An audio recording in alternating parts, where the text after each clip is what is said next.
Hey there. Hello. Hi. Good to see everybody. Um, hey there, Gord. Good to see you. Um, I'm back. It's a beautiful Thursday, not quite morning, but close enough. Um, Nothing new on my end. Just writing mostly, actually. Doing a little reading. Been kind of reading too many books at once as usual, which is a shame, but what can you do? Um, I've been introduced to Brandon Sanderson, so I'm trying to get through a Brandon Sanderson book. It's pretty thick. And what else? There is no anti-memetics division. Been reading that, the official novel, um, which is kind of funny because a friend of mine did a play and a short movie based on that story. Actually, she's taken it around to some festivals and such. I think. I don't think it's the one you can find on YouTube, but I actually hadn't heard of it until she did something with it. So um, I'm reading through that as well as a few other books. I don't know why I do that to myself, but it is what it is. Um, I read The Lamb Will Slaughter the Lion, which was fantastic, and that was a very short book and got through that very quickly. And I'm now reading the same author's longer work. I don't remember their name off the top of my head. It's called The Sapling Cage. I haven't started that one yet. So just those other books so far before I start on the third one. Um, so I put out a new cover for Buried Below the Roots. I've been poking through it and polishing it up and putting it together. So hopefully that'll release soon. Um, I like the old cover, but it was a bit muddy, and I was finding the other the other covers were pretty sharp in comparison to that cover. That cover was kind of a Photoshop thing I'd put together a while back, so I wanted something sharper. I got a tablet the other day, a drawing tablet. So I basically just started working with some Creative Commons and free use items, and yeah, that came out, and I thought it looked pretty good. Good. I'm glad you saw that, Gord. That's great. I think it came out pretty good. I might polish it up a little bit more. I got some kind of tips from my girlfriend, who's also an artist. So she told me some things I could do to clean it up. So I'll see if I can do that without ruining it. So saved what I have so far. So hopefully won't lose anything. Um, so that should be the next thing that comes out. Hopefully soon. Hopefully we'll have some good World of Darkness related news soon too. I've been talking to some people, and we'll see what happens there.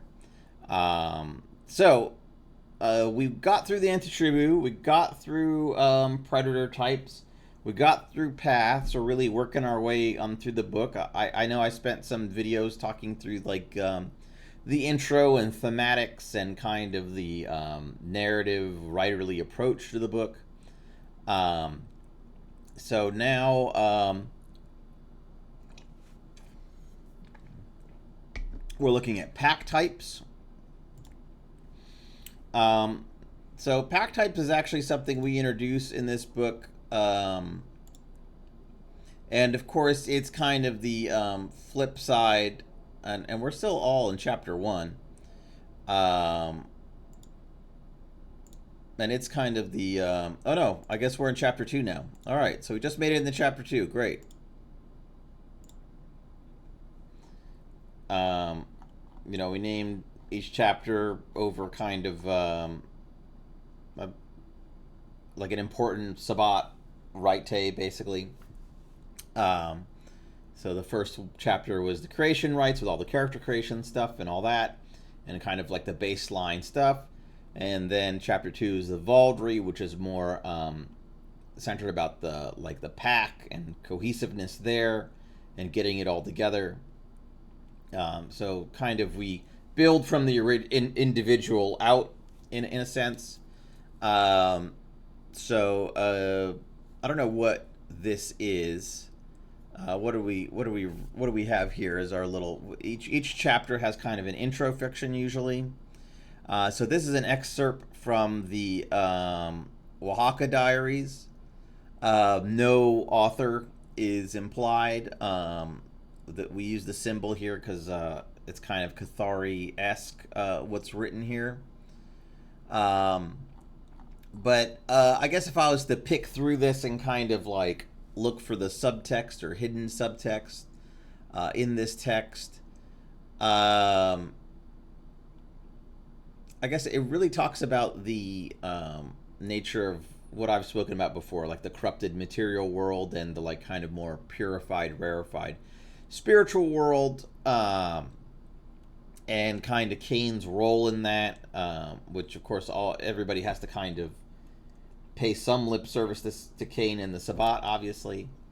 And it talks about what the what the antediluvians' role is in this kind of like impure world, and how you Cainites can defeat the antediluvians or at least fight against them. They say here even Diablo seems unable to cast their souls into the abyss. And it says that we have to survive. Then we must become the masters of Gehenna and pry the secrets from the sleepers' most trusted servants. So basically, Gehenna war stuff, as it were. The jihad, as the Sabbat sees it. Yeah, I think pack types are great. As well, Gord. We saw I really like the coterie types in the V5 core book. I just think mechanically they just weren't elegantly put together. That is a problem we tried to solve a bit with the Vampire Player's Guide, the official Vampires Player's Guide, by making it so that if you hit all the criteria for your pack type, you got a little bonus. You basically got a bonus domain dot, if I remember correctly, in one of the 3 areas of domain. Portillion and so on and so forth. But that was kind of a band-aid on a mechanical oversight, I'd say, in the V5 core book. Like, really, the coterie type should have each individually given some kind of advantage or something to make them kind of mechanically distinct.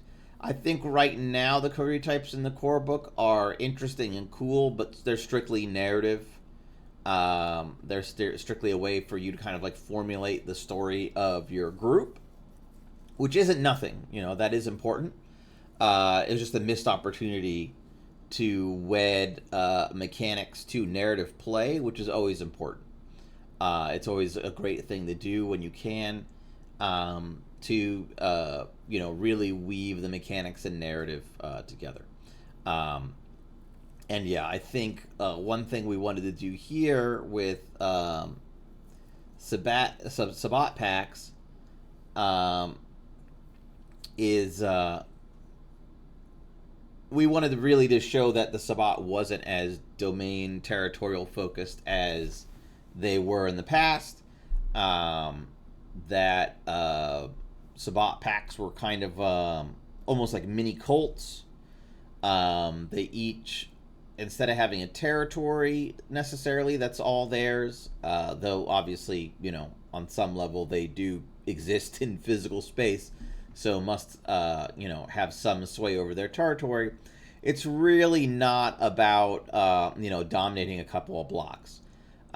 We made Arena, which is like their area of expertise, which could have physical territory associated with it, If you're a ritualist pack or a coven, and your rituals require access to, certain areas or sacred sites or something like that, then obviously there's a territorial aspect to it. But for the most part, the default is assumed that you are nomadic. You move around, and that is, also mechanically reinforced. So, as with coteries, also bought vampires start with one pack dot. They can use the buy pack advantages and arena traits. And you can spend your own advantage points on these pack traits. Now, arena is broken down into 3 areas, just like domain is. And the 3 areas arena is broken into is Rove, Clout, and Grasp. And each pack type, and I believe we have 12 pack types in here, you basically have to buy the dots associated with that pack type to get access to its pack feature. And the pack feature is basically a unique Ignobilis Rite specific to that pack. And unlike the other Ignobilis Rite, these have distinct mechanical advantages usually that only that pack type gets, and I'll go through each one of those. So, just to kind of read the central line of here. Is a Sabbat pack cultivates an arena of influence, a sometimes nebulous combination of their nomadic range, spiritual reputation, and moral influence. Unlike domain, arena is not a measure of how deeply they are embedded in territory, but how much authority they hold over something important to the sect. The focus of a pack's arena is often determined at the pack's founding and is abstracted by pack type. So, for example, a ritualist pack might be considered an authority on Nodus prophecy.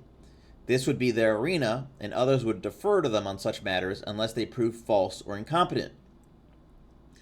So unlike status, which marks it an individual, a pack's arena is a measure of their collective respect and influence. So that kind of gives you an idea of what you're looking for here when you're defining your pack. And that means that each individual pack, even packs with the same pack type, can have a very different arena. So, that gives a lot of variety. Like one Ritualist, I use Ritualist a lot because it's a good pack type. It's kind of not really the default, but I think a good one for if you're, you can't, none of them grab you. I think Ritualist is a pretty good one to go with. Maybe Cryptics is another good one to just go with if you're not really, if none of them are, if you're not feeling any of them. But they're usually pretty unique. I'm sure one of them is gonna, your pack mates are gonna be interested in one or the other. But like a Ritualist pack types could be anything from, you're the masters of a certain specific rite or group of rites, or you train priests on how to do things a certain way, or maybe you guys have a storehouse of rites that nobody performs anymore, like you're kind of a lost rites pack, or maybe you're focused on numinous rite. That maybe that's what your pack is all about, and we can talk about numinous rite well. And yeah, Press Gang and Raiders are both great pack types. I'll actually have to look at the Raiders one again. It's not Press Gang I know very well, but Raiders maybe I didn't write that one, so maybe I don't remember it off the top of my head. So of the 3 arena traits, we've got Rove, which is really a measure of the range of your pack covers, like the territorial area your pack kind of usually travels in. So it's not so much the area you control or strictly feed off of or whatever, like your hunting ground. It's really the range or area that your pack usually travels in.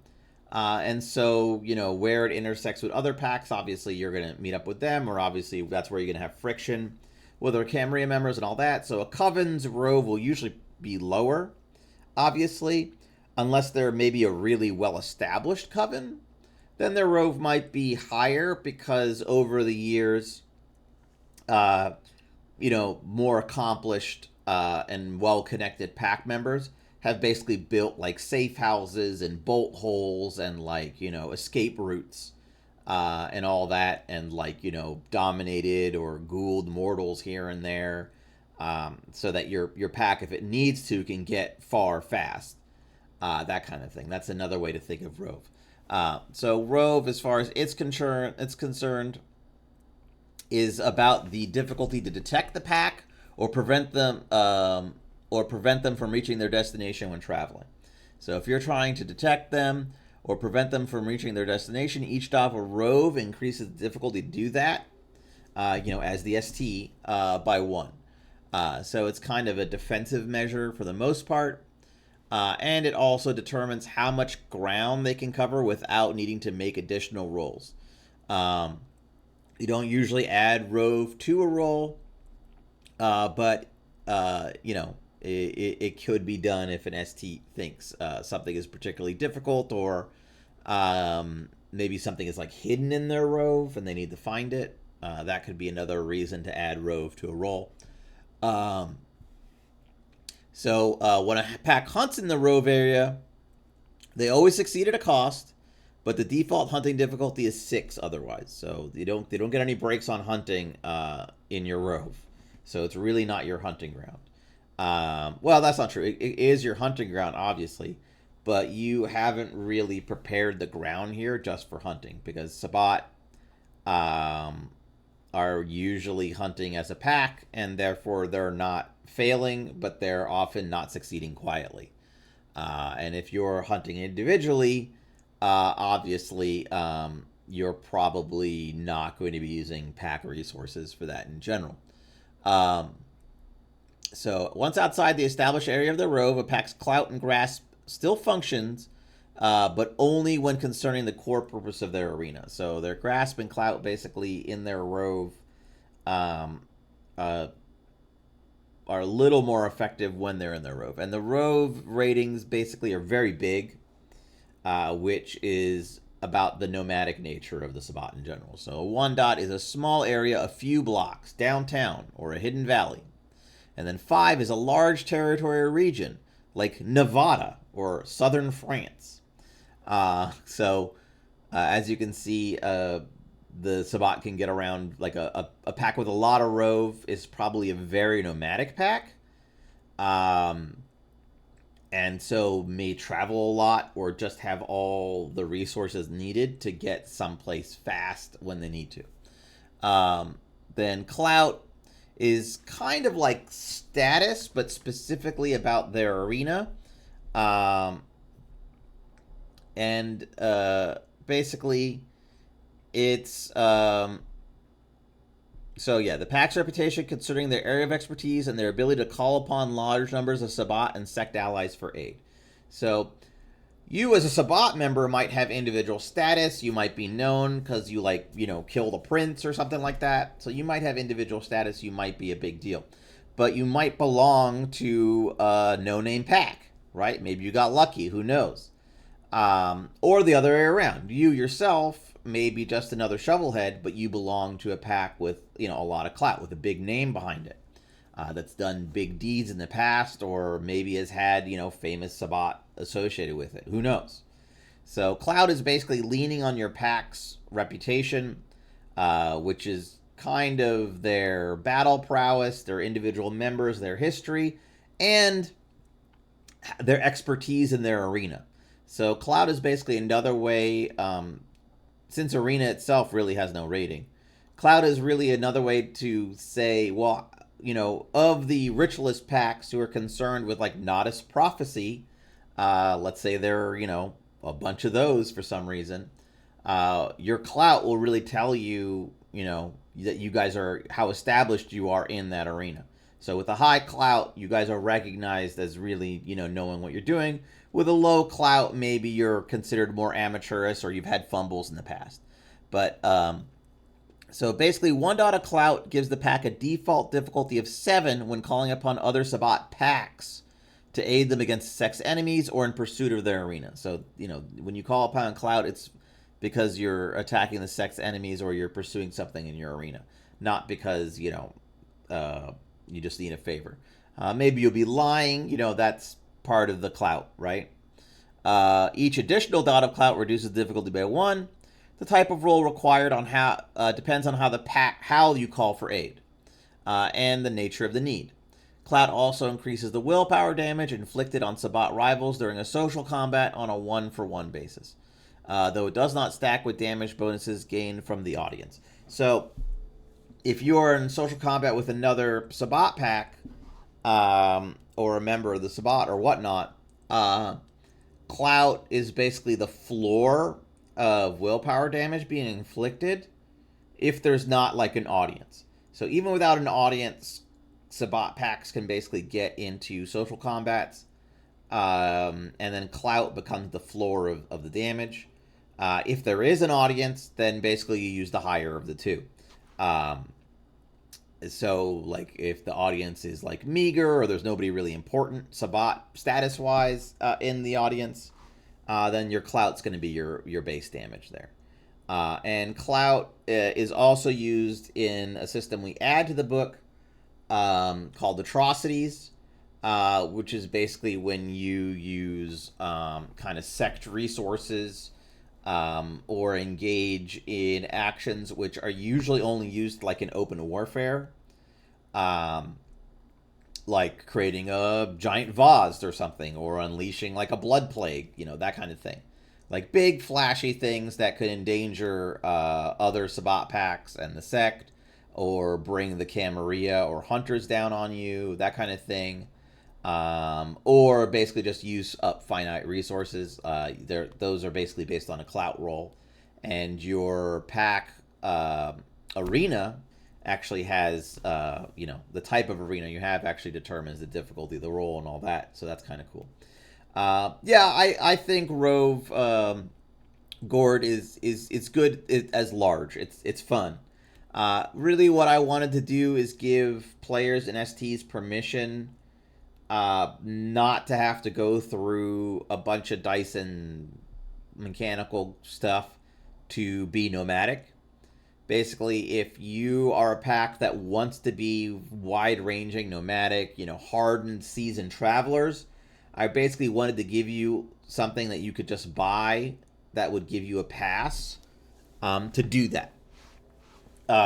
So you're not constantly having to reinvent the wheel, right? If you're a nomadic Sabbat pack, you've got this all figured out. Like, since you're a shovelhead, the more experienced members of your pack who may have been destroyed by now kind of showed you the ropes and you've passed it on, and so on. And the same kind of like safe houses, bolt holes, dominated mortals, and allies, and webs of influence that you've created in the past are still in place, and so on. And so that just having one place to dump the points to do that, I thought was just narratively made the most sense, and gave packs permission to basically just concentrate on the story as opposed to, how are we getting across country, that kind of thing. And if that's not what your pack's about, if that's not your area, your specialty, then you just take a lower Rove. And if you have to travel, then, you will have to deal with all that. Maybe buy more Rove. Then lastly is Grasp, which is basically about bullying mortals. So it's basically about making sure mortals don't step on your business or F with your pack. And it is mostly about bullying them. So, it's also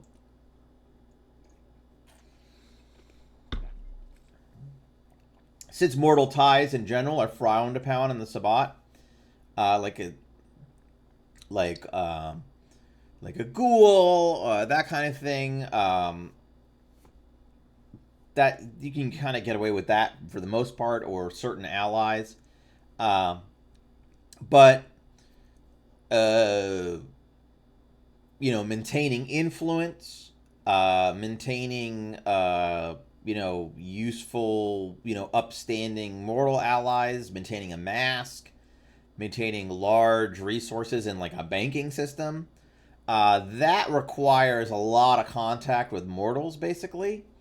And that kind of jeopardizes you on like a metaphysical, theological basis as far as the Sabbat is concerned.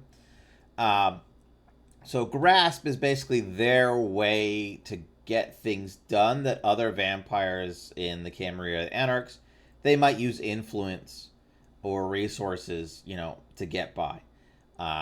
So grasp is more basically about like in this territory, they have basically developed a reputation and ways of intimidating and silencing mortals. Um, uh, and you can use your imagination how exactly do that, like through threats, intimidation, violence, all that kind of stuff. Just real, like, direct action as a pack. So grasp is basically their ability to like leverage not so much their reputation, but their past actions and their like local influence, and maybe partly their reputation, but more of a kind of shadowy threat as opposed to oh no, the Bloodstalkers, the vampire gang are gonna get me because I called the cops on them. No, it's more like people who call the cops in this neighborhood are often found thrown out of a window. That happens a lot. Maybe I shouldn't call the cops in this neighborhood. Or that creepy church over there, has a bad reputation, so I'm not going to poke my head around there. Like the last time, when I was a little kid, we went and poked around there, and one of my friends went missing, and they never found them again. But I heard, but I heard his parents, like, got a threatening note or something, stuff like that. So grasp, basically, each dot of grasp gives pack members a +1 die bonus on any attempt to subvert, undermine, or intimidate a mortal group threatening their arena. So, if it's an individual mortal, you may have to deal with them, but if it's like the police or a church group or a mortal street gang, then grasp is going to basically let you bully them. So, for example, ritualists might use their grasp to keep police from patrolling around the warehouse where they perform their rite, but it would have no use when hunting. And then, lastly, I mean, yeah, that's that. Yeah, no, and I'm getting to that right now, Gord. Right, basically, which is, if you think about it, you're probably not going to use this too often because if you have a problem with a mortal, you're probably going to kill them. You're probably going to do something terrible to them. You might not even, an extra die or two on your intimidation check when you have like presence powers or something. Like, who's going to do that, right? That's not too useful. Since Sabbat packs usually have lower levels of like influence and stuff like that, maybe having those extra grasp dice would be useful when like when someone does have criminal contacts or criminal influence and they basically want to shut down something. But another thing grasp lets you do is move your rove. Well, it doesn't let you do it. You can always move your rove, but it basically determines how fast a pack can recenter their rove. Okay, so if your center of operations for whatever reason is moving from upstate New York to the Metro Washington D.C., and you've got a rove of like 3 or something like that. All right, then your rove will determine how long it takes to move. Sorry, your grasp will determine how long it takes to move that rove. So here. Grasp also asks how long it takes to relocate, recenter a pack's rove. Often entails setting up supply drops, false havens, bolt holes, blah, blah, blah. So that's why your ability to kind of like push around mortals is important for reestablishing your rove, because you've got to basically set up your hidey holes and all that stuff, and your safe routes, and this stretch of highway or these back roads don't have any face recognition cameras or traffic speedways, or all the cops here are bribed, or who knows what. So if you don't have any grasp, it takes 3 months per dot of rove to relocate the center of your rove. So if you had 3 rove and no grasp, it would take you a total of 9 months to fully relocate your rove to the new area, because you just don't have any real influence on mortals. It's just like you're no way to really kind of push them around to do things safely, so you have to do things slow. And then as your grasp increases, that time is drastically reduced.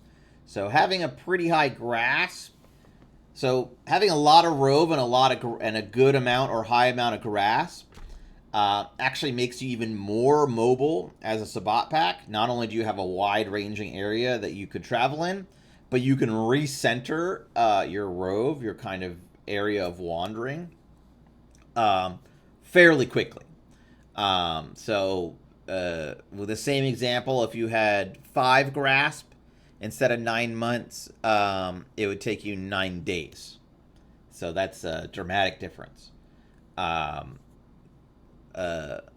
To move a rove that could stretch the length of I-95, which, if you're not from America, that's basically that's very long. I mean, that's like New York to Florida, basically, longer, but basically New York to Florida. But of course, we're just talking about the highway. So outside, basically basically your pack can kind of like move up and down 95 without much difference, but east and west is a bigger problem. I think I think it's a good, not necessarily trade-off, but I think it makes grasp still pretty useful. If grasp was just about basically adding dice to bully mortals, I don't think it would be as useful. I'm sure there are other more interesting ways we could think of to use grasp. Maybe that's something I'll look at, just like atrocities kind of expanded the use of clout. Maybe there's some other subsystem I could think of to expand the use of grasp, maybe as a way to disrupt projects or plots, like by other sect members or something like that. Who knows? Like there could be something interesting there, or even as a bonus to projects or plots. There's some kind of like there's some stuff I'm doing in the Ivory Tower, playing the Camarilla with plots and projects. Basically, kind of conspiracies and blackmail kind of stuff. And so I'm looking at expanding some of those mechanical systems, though that's all very rough right now. So I don't know if that's actually going to make it into the book or into some kind of supplement. So maybe Grasp could do something on the other end of that, since plots, projects, conspiracies often have to do with using mortals. It's very, very rarely is there a plot or a project that doesn't rely on mortals in some way, even if it's just like I need a bunch of bodies for this giant war ghoul I'm building.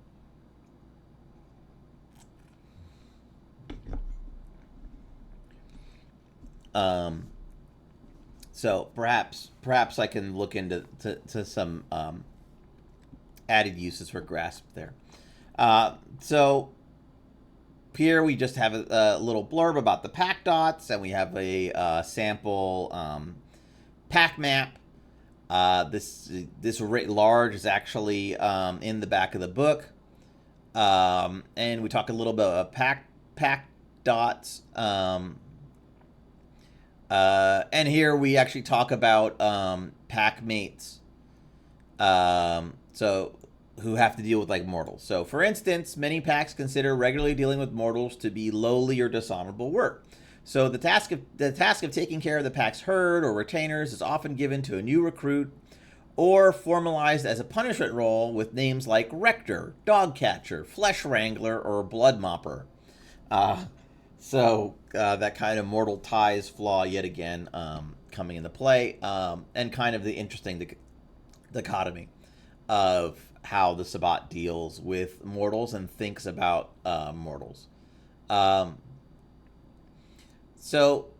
we also talk a little bit about the pack priest and the pack priest's role in the pack. We already had the priest sidebar earlier where we get into it a bit.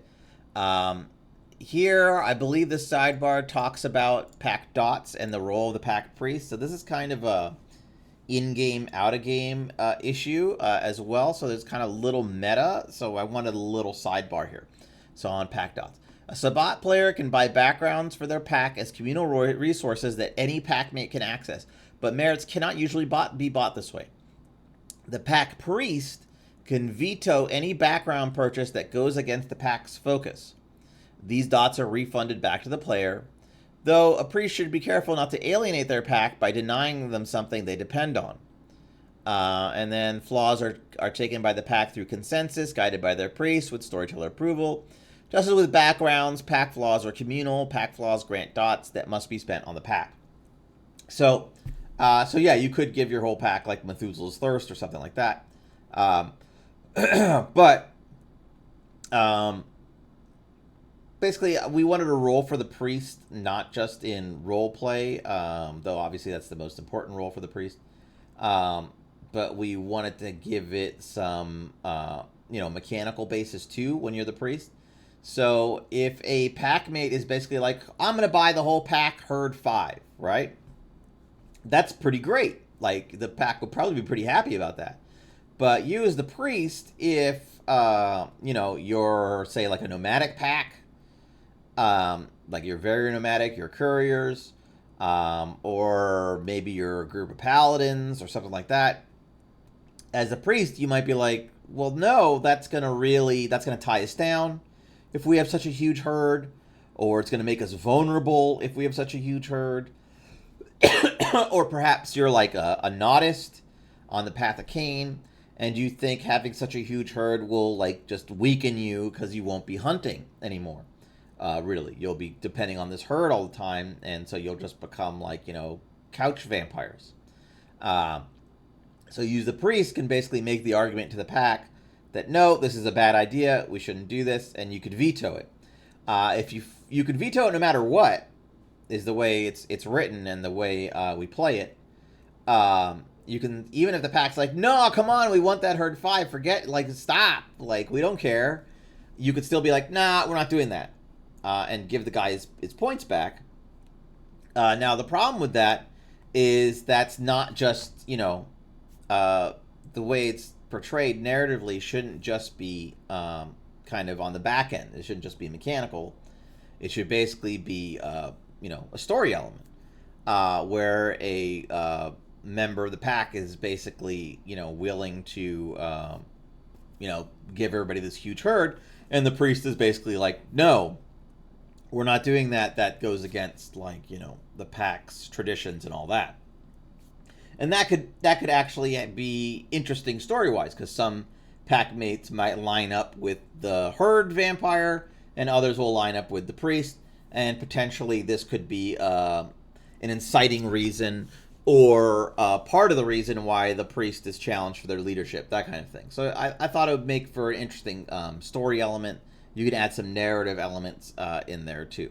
So it's kind of the internal politicking within the pack has has real consequences mechanically for the pack. So finally, into pack types. I won't super dig into all of these. Maybe I'll dig into some of the more cool ones, or the ones I'm particularly interested in more than others, or ones that have really interesting Raite. But maybe that's what I'll do, is I'll kind of do a little overview of them and then talk about their Raite in more detail. So carriers, Um, oh, so as long as just to kind of give you the rundown on pack types. So um, as long as a pack communally or individually meets the arena traits, advantage, and flaw requirements of their pack type, every Sabbat within the pack gains the benefit of the pack Raite. Okay? At the story's discretion, a pack can come up with its own signature pack Raite that differs significantly from the norm. It's best to use the mechanical power level of the other pack Raite as a guideline to what is possible. Modifying a pack's Raite should only require the storyteller's permission and the pack priest's invocation of the binding. A Sabbat can only benefit from one pack Raite at a time. A pack that wishes to change its type completely must seek out a bishop or other prestigious Sabbat to perform the binding to rededicate the pack to a new cause. And you can read the binding Raite, and we'll do that later, obviously. And it kind of breaks down how the binding Raite is basically the, like, you know, things are different now Raite. And it's all about basically when the pack has changes and so on and so forth. And like rededicating the pack to do different things, accepting new members, kicking members out, like switching packs, like the binding goes for all of that. While the creation rights is more about an individual pack member, so that would be more likely to be used when you're like switching paths and things like that. So, carriers, they're basically the messengers. This is kind of a classic nomadic pack. And common arenas or roles, that was important for us. Because arena is a, as it's stated, it's a nebulous concept and it's very thematic and narrative. What your focus would be, it was very important to us for there to be examples. So we tried to give examples. So common arenas and roles, and I mean some of them are tongue-in-cheek, but you know. So blood-scented letters. So like literally a pack that carries like postal service that literally carries like mail to other important Sabbat, and you know, blood-scented letters. It kind of gives the image that maybe their routes are mostly among older vampires. Maybe not all of them are Sabbat that they're exchanging letters with. Who knows? So, you know, you can kind of use your imagination there. Graffiti artists, heralds, and viral Twitter rats. Viral Twitter bats. So maybe like, you know, so we didn't want them to be definitive, but we wanted to give you kind of a concept of like all the different areas this kind of pack could encompass. So yeah, I'm glad that there are uses. So this pack is very Rove and Clout conscious. Rove more than Clout. Obviously, Rove because they have to travel and get around, get the messages and all that. You know, assuming they're not on Twitter all day. And Clout because they, if you show up with a letter or a message from an important Sabbat, if the messengers basically are nobodies, you're not going to believe them. You're going to be like, oh, this letter is from nobody. Like, it's not really from, Sasha Vikos or whatever. So, and of course in there they've got status and, enemies. Obviously, this would be a very important pack to basically get your hands on, because you could, maybe get some important information or intelligence, even if you just spied on them. And so on and so forth. And mentor, I hate this. I hate Mala. That's I can't, for God's sake, I don't know why. Mentor, 2 dots, is another part of it, because obviously they need somebody who's kind of like one of the messengers. I don't know, Mala, mentor, whatever. I can see that being changed. I understand the basis of it. Basically, if you're a messenger pack, somebody has to be giving you your messages, but you're not really dedicated to one person. So perhaps there is basically one more important Sabbat member or elder vampire or something that really depends on you guys to get messages around, though they might not be your patron or sponsor. And your pack Raite is carriers trained with ancient Blackhand Raite to guard their minds and dreams against supernatural invasions. They got to keep secrets, these guys. So as long as a Khainite in a carrier pack maintains their Vinniculum with their packmates, they gain +3 dice on any roll to resist being compelled to betray a message or sect secret, regardless of the means used against them: Chemistry, Dominate, Torture, etc. If the carrier is not allowed a resistant roll, then the difficulty of such attempts are increased by 2 instead. Yeah, that's always a problem I have with bonus dice powers, is not everything is a dice roll. Sometimes you're the one, sometimes someone's rolling dice against you on a set difficulty. So, you have to kind of like look at both ends of that if you want the power to affect both ends. Sometimes you don't want the power to be that useful. So we wanted this pack Raite to actually be that useful. So it adds extra dice, and if you don't get the roll, it bumps the difficulty by 2. And that's, and this isn't like magical silence thing. You can betray your secrets if you wish. This is just about being compelled to betray them. Because it's not just about the messages you're carrying now. Like, who knows about the past messages you've seen or sent or were told? Because it's not always going to be a letter. Sometimes you're going to be told something so secret or important that it can't be written down. They just have to trust you to remember it and bring it forward. Next is the cryptics. These are your basically, your Tomb Raiders. These are the guys literally digging up older vampires to eat them.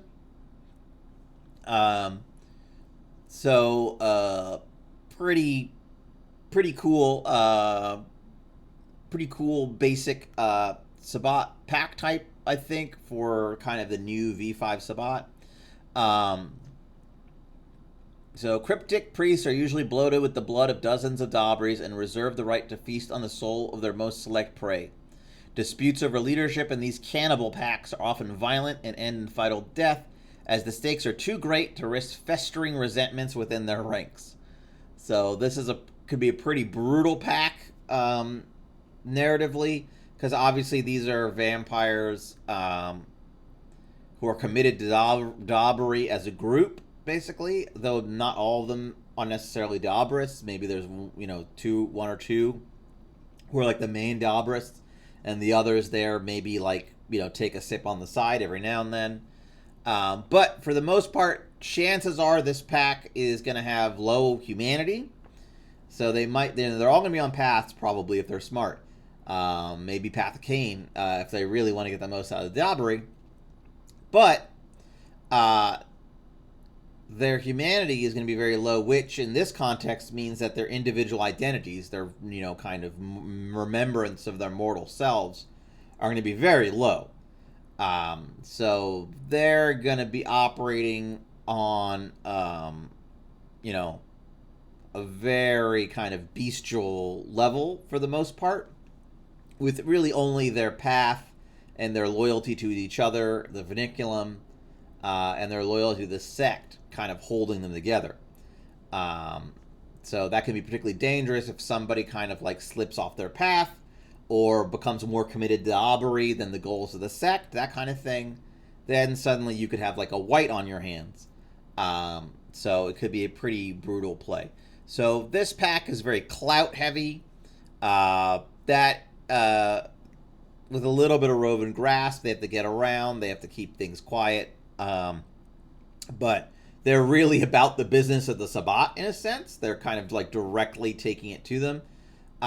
So if you're that kind of pack, you've got to have like a name to claim that you're not just like a roving blood gang, basically. And that, of course, also goes with the status and either enemies or Methuselah's Thirst. Now, the whole pack having Methuselah's Thirst can be a little bit annoying, but not too bad in a Sabbat context. And the common arenas or roles are like ancestry experts. They know all the lineages of like different vampires. They're like, okay, if we follow this guy around, we know his sire is, in this bloodline lineage going to this important Methuselah. Maybe we can like eat up the chain or just figure out where his, ancestors are. Blackmailers, blood trackers, and interrogators.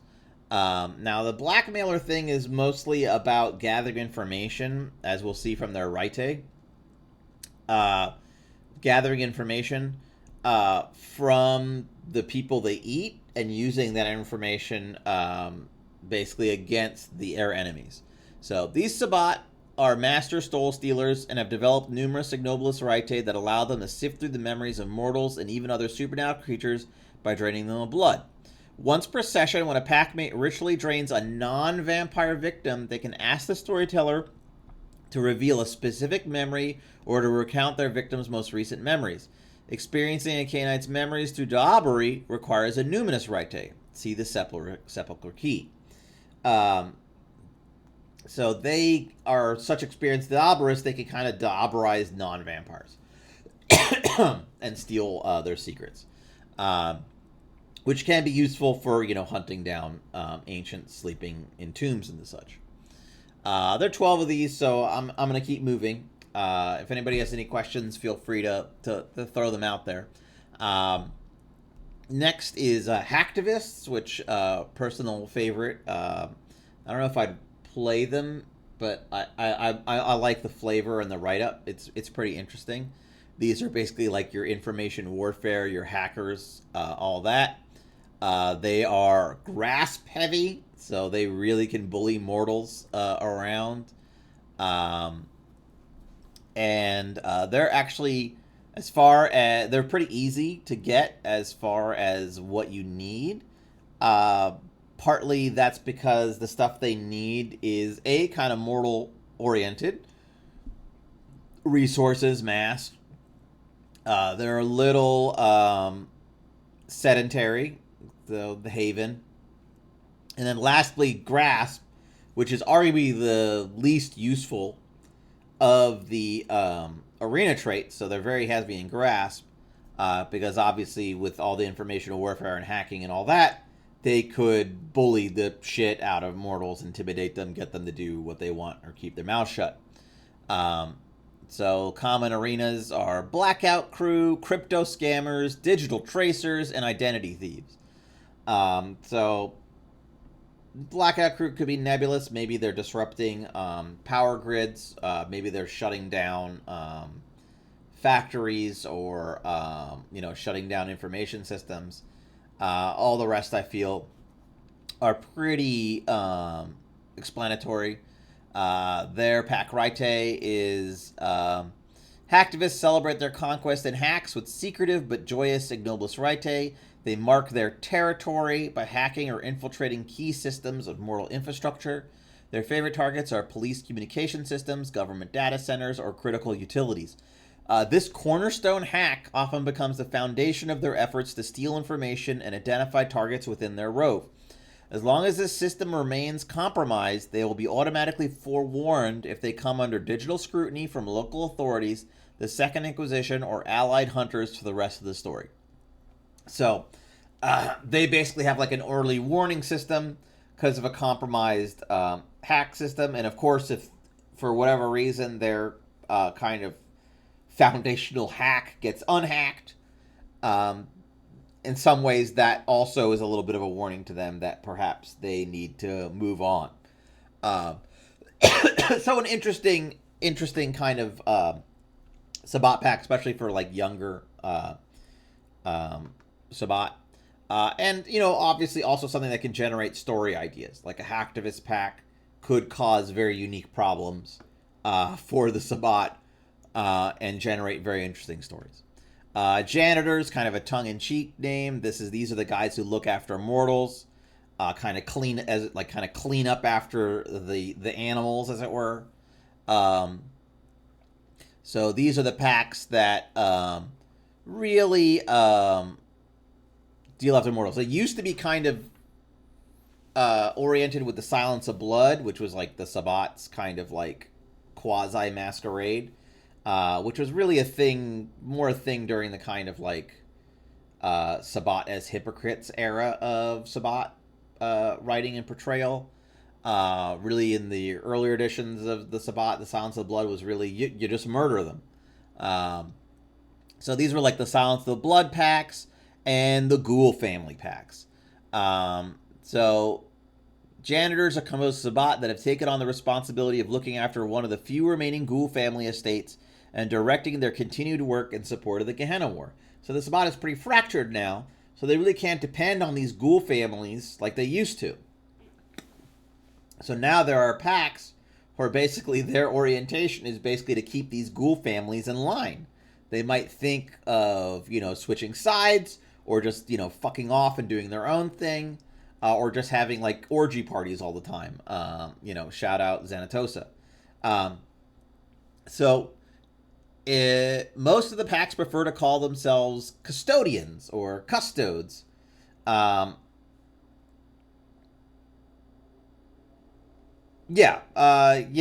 Silence of the Blood was definitely, I think it's mentioned in 2E, maybe not with that name. That is not a very kind of clunky name, considering it's supposed to be the flip side of the Masquerade. Silence of the Blood is kind of a clunky, very old school kind of name, kind of a weird thing for the Sabbat to use. You'd think they would just use, mortal slang of some kind, even like omerta, the like mafia code of silence. But yeah, it's not. It wasn't really a thing because like you in Sabbat games, you would take the direct approach to silence mortals. Grasped kind of is about that. You wouldn't really jump through a lot of hoops to silence mortals, and obviously that would bring heat on you eventually, as the mortals got curious about like why these people keep dying or whatever. But it would be good enough for now until you move along because you're nomadic, or you're just going to kill the next guy. So janitors, and I love Ghoul families and Revenants, and we definitely wanted to include them in this book as much as we could without making it, too complicated. So we definitely wanted so this is the Sabbat pack type. If you want Ghoul families in your game, this is the Sabbat pack type. You can basically guarantee there's a Ghoul family in your game. There are specific Ghoul family lore sheets that you can take individually. This pack type, actually, when we read their pack rite, you'll see. So it's also an easy pack type to get.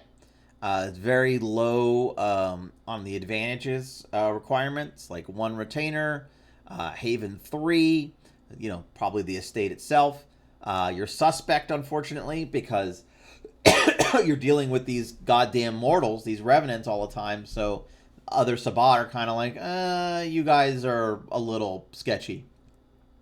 Yet again, high on grasp, a little bit of rope. So common arenas are Ghoul genealogists. All about the bloodlines that make up these things. Lore hounds, like these Ghoul families, in some cases will have access to lore that is lost to the Sabbat. Even money launderers and silencers. Yet again, the Silence of the Blood. So their unique rite is janitors have unique rituals that include ghouls within their ceremonial work. This, combined with their role as custodians, have given them honorary status as full members of the Ghoul family they oversee. This allows them to take revenants as retainers and to rest at family estates when traveling. Also, if the pack has taken any levels from a Ghoul family lore sheet, they may call upon them for favors once per story as if they were a Malwa with a level equal to the highest level in the lore sheet possessed by the pack. So they can basically, if they buy from the Ghoul family lore sheets, like Xanatosa and Badovich are, I believe, the 2 Ghoul family lore sheets we have in the book, their highest level in that lore sheet basically becomes a free mentor level that they can call upon as the Ghoul family communally once per story. So the pack individually could have levels. I guess technically you could buy levels in the lore sheet with pack dots and attach it to the pack. Uh, that you could technically do that, though that might can't that the storyteller would have to adjudicate whether that counts as the PAX 1 communal lore sheet, or I guess the way I would rule it is that whoever bought that lore sheet for the pack, it would count as their individual one lore sheet that you're allowed to have. I'm pretty strict about the one lore sheet rule personally. Um, I think that works the best. I think you're really kind of stepping into this metagame, just I don't know what the word is, a metagame mess. If you allow, characters to basically pick and choose between 3 or 4 different lore sheets and just take this kind of best synergy, I think that's not so great. I think in a Sabbat pack area, you kind of have what you need to synergize pretty well. Like every individual pack mate can take a different lore sheet. Um, and the pack communally can take a lore sheet. So that's pretty good. That's like you're getting access at a minimum. As minimum Sabbat pack is 3 vampires. At a minimum, you're getting access of up to 4 lore sheets on a base on the floor if everybody takes a lore sheet and then the pack takes a lore sheet. And the pack lore sheet can technically be any lore sheet, I guess. Though the ones that are labeled pack lore sheet only um, are obviously the ones that are designed with a whole pack in mind. Excuse me. Next, and I think I've got more than enough time to get through all this. Um, the next pack type is the Jihad Cell. So this is actually kind of the classic Sabbat pack type that I think most people who are familiar with revised and kind of later second edition and even V20 Sabbat think of. This is this is the Sabbat pack pretending to be a coterie. This is the Sabbat pack pretending to be an Anarch gang, who are infiltrating the Camarilla city and got to play it cool and, pretend to be normal vampires kind of thing.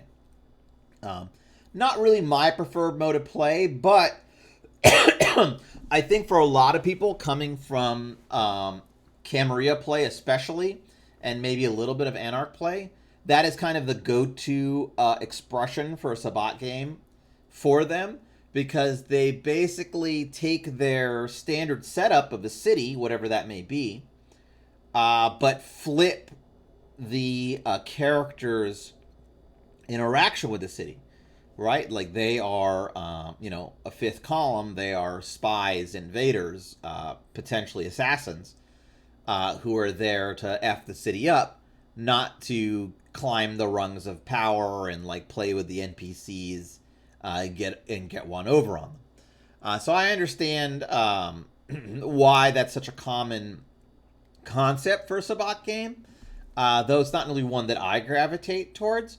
But if people like it, that's great, and we wanted a pack type that really embodied that. So as you can see, Rove and Grasp are their main considerations, not Clout, because they're mostly dealing with mortals and other non-sect vampires. They'll probably gonna have a mentor who's like their contact in the Sabbat, or any Seraphim lore sheet is on there, and they have to have mask or allies, because obviously they're pretending to not be who they are. Common arenas for them are Elysium infiltrators, character assassins, double agents, and handlers. So, like, double agents could be particularly interesting, because they're basically pretending to be like Sabbat experts in the Camarilla. Like, as the coterie, they're kind of like, oh, we're expert Sabbat hunters, but in actuality, they're a pack of Spot.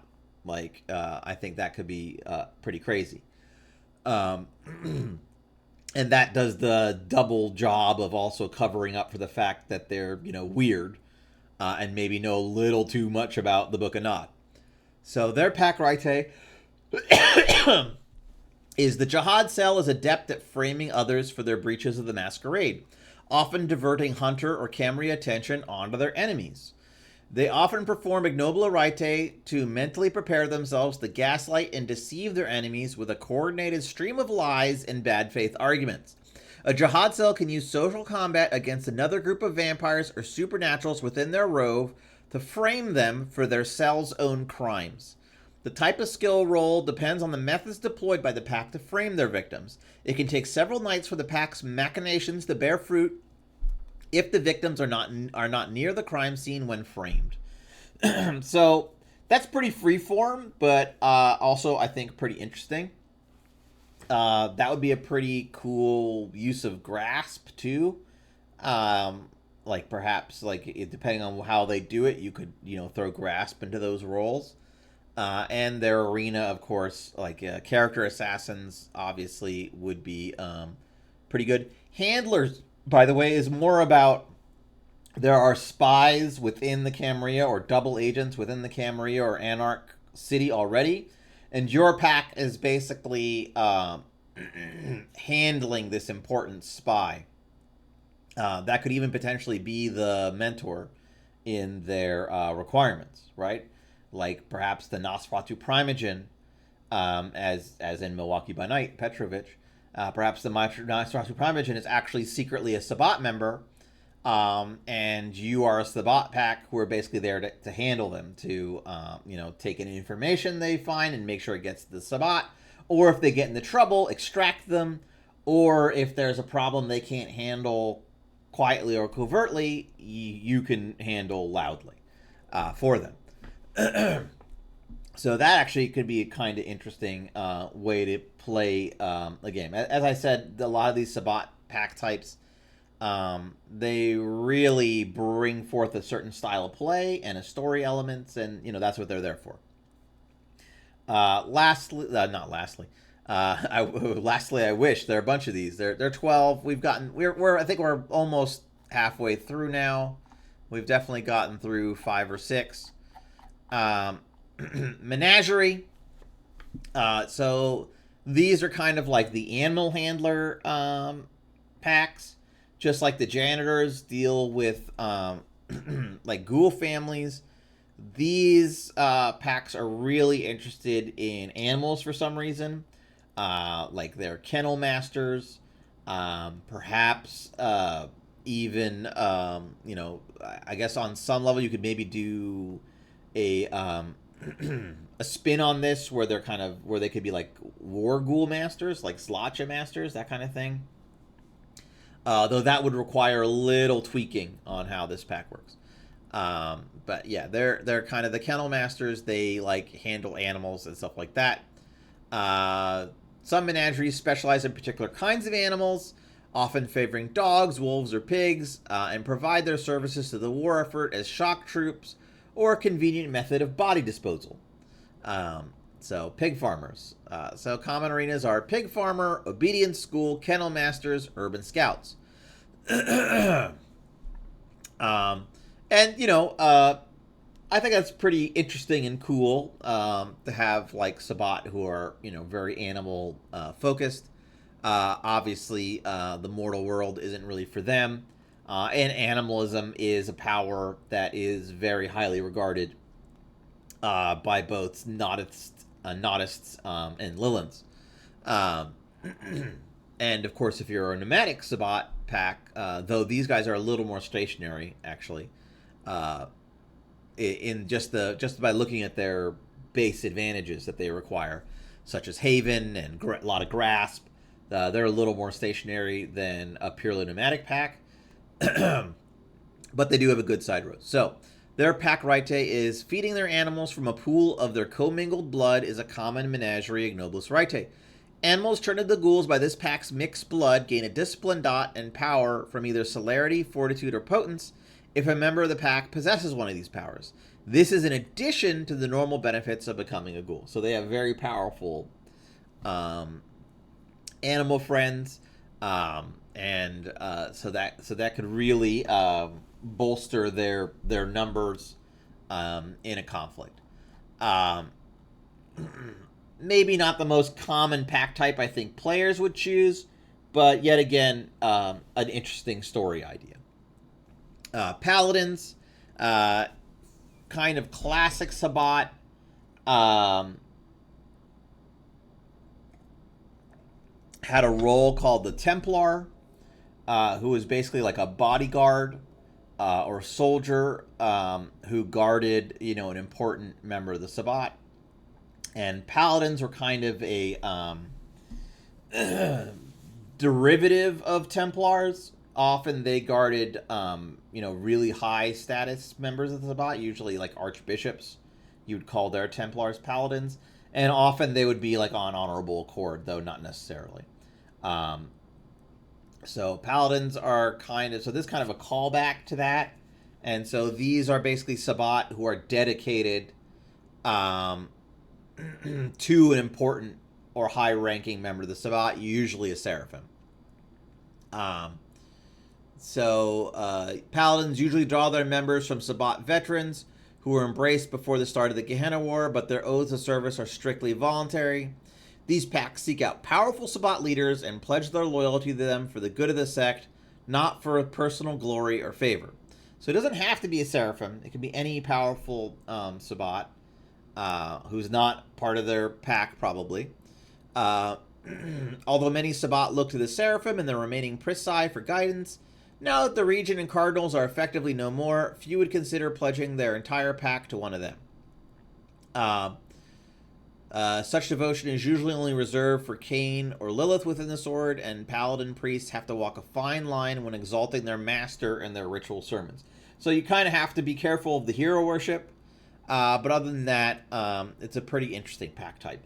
Rove and Clout especially is important. Like, if you run up on somebody and you're kind of a no-name pack and you say, we pledge ourselves to you, they're going to be like, okay, oh, good, or maybe they don't want anything to do with you.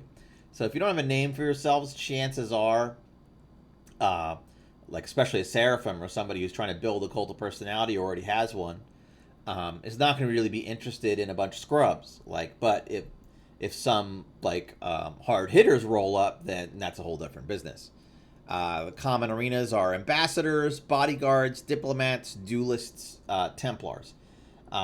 So that's kind of dichotomy whether you're actually guarding this person, if you're ambassadors or proselytizers for them, like you go out and kind of, spread the good news about them, or like you, seek out glory basically in their name, that kind of thing. So their rite is Paladins often have ignobilis rite, wherein they pledge their service to a worthy Cainite as long as their patron upholds the ideals of the Sabbat. These rite not only include loyalty oaths, but also a commitment to strike their master down if she should ever betray the Sword of Cain. And also another great story seed.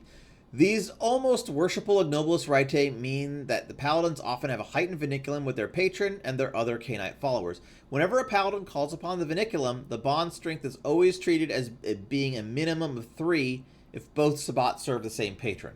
So this might not be a great pack type for Tremere and Tribu, because they basically get no benefit from the pack rite. Whenever the Paladin calls upon the vinculum, the bond strength is always treated as being a minimum of 3 if both Sabbat serve the same patron. This strong bond not only makes the pack the perfect representatives for their patron, it also means they are often equipped with the best gear taken from their patrons, followers, and hosts. Though this rite doesn't negate the Tremere Bane or their diminished ability to call on the vinculum. Okay, good. I'm glad I threw it in there. Didn't want to give the Tremere any hope that they could circumvent their clan bane. So basically, they kind of have these false strong vinculums with other people who serve the same master within their pack and outside their pack. So that has a lot of different uses. Obviously, swaying people who or like all serve the same master, all that, and making sure they don't like blow up on each other or fight each other. So I'd say that pack right might be one of the like quote unquote weaker ones, I guess, on some level, but it also has might have the tendency to come up the most often.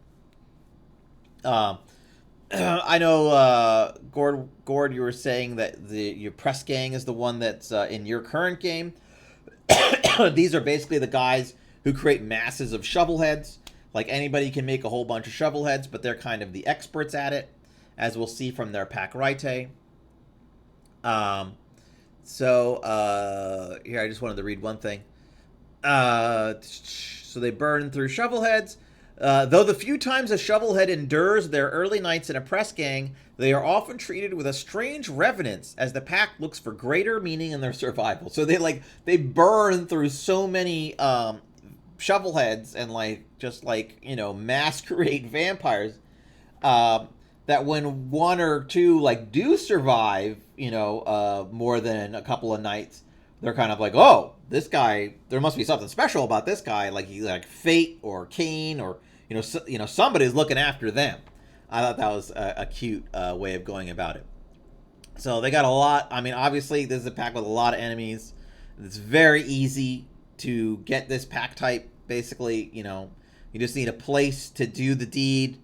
You need enough room and enough people quiet to do it. And a lot of people are mad at you with Enemies 3. So common arenas roles are Elysium Arsonists, Masquerade Breakers, Shock Troops, and of course Shovel Squad.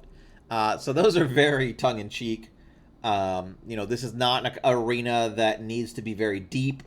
You can make it deep if you want to, but for the most part, you're just making lots and lots of shovel heads when you need to, at the drop of a hat, to cause a lot of damage. Their pack right is press gangs have perfected the terror tactic commonly known as shovel heading. While many Sabbat packs round up unsuspecting mortals and mass embrace them into the sect using the curation rites, and this doesn't reference the atrocities, but in the atrocities you can also do this, though the press gang, I believe, still has a pretty big advantage. Press gangs aren't looking for a commitment. Their shovel heads are suicide weapons and rarely survive their first night as vampires. Once per story, a press gang can raise a cadre of voracious thin bloods from recently killed mortals. No more than 7 of these nearly mindless shovel heads can be created at once, and they serve the pack unquestioningly for a single night. Though their hunger makes them unruly and ill-suited for anything but violence. Use the Unbirthed, see V5 Sabbat page 3, or a level 2 Thin Blood Retainer with Potence 2 to approximate the stats of these shovelheads. If any of them commit diablerie before the end of the night, they become new pack mates at the storyteller's discretion. So they basically have like a modified curation rite that lets them make a whole bunch of shovelheads once per story. So pretty useful, pretty nasty. You might end up with an NPC in your pack all of a sudden. So I think that's pretty self-explanatory. I don't need to go too far into them. A nice, easy Sabbat pack that has a meaningful pack right off the bat, and you don't have to invest a lot into getting it. Good. I'm glad that they've been super fun, Gord. I'm glad to hear that. That's the whole point at the end of the day. Okay, Raiders. I knew they were in here. Okay. So the key to winning the Gehenna War is likely buried with the Antediluvians. Raiders are because these are like Tomb Raiders. Okay, I remember this. Yeah, I didn't actually write this. I did not actually write this pack, so that's why it slipped my mind. This pack is filled with researchers and adventurers unafraid to dive deep into the unknown and risk unlife and sanity to crack the code that will end the Antediluvians. All right, so this is kind of cool. So as the cryptics are interested in like the bodies in the tombs, the Raiders are interested in like the secrets. So even if like the Methuselah is long gone, they woke up or whatever, finding the places where they lived, or even like finding the places where they were immortal, that kind of thing, can reveal interesting secrets. So that's a pretty useful pack type and could be a lot of fun. and a little off the beaten path, I think, for most vampire games and most Sabbat games. Um, Train heist, okay. Yeah, exactly. Like stealing shit, that could be good. So yeah, they're common arenas or code breakers, grave robbers, safe crackers, and the sarcophagus junkies. Um, so they delve into the hidden places of the earth in search of the antediluvians. Um, they can become frustrated as their hunts can often prove fruitless. The Raite become a powerful tether for these packs as they can spend weeks exploring natural caverns and uncharted tunnels. So these are packs that could end up, out in the middle of nowhere for quite a long time. Um, their faith is constantly tested in the depths, and the isolation often turns them into stoic nihilists or nihilistic reapers, no longer deterred by a bleak fate. I probably would have given them more Rove, but I can see them having Rove, Clout, Grasp, because they have to basically kind of go anywhere. So it kind of makes sense that when they do go someplace, they're focused in a pretty small area. They've got the grasp to move that robe fairly quickly. Not very quickly, but fairly quickly. And of course, they have clout because they're probably going to have to call upon other Sabbat when in the areas where they're deficient.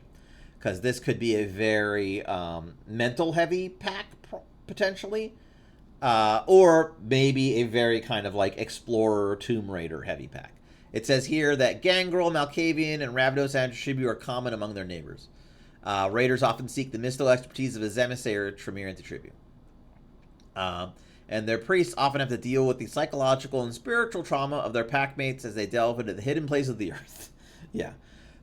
So you could also do some like Cthulhu-esque stuff, and as Gord said, they're doing like a train heist, because the information is you get the information where you find it.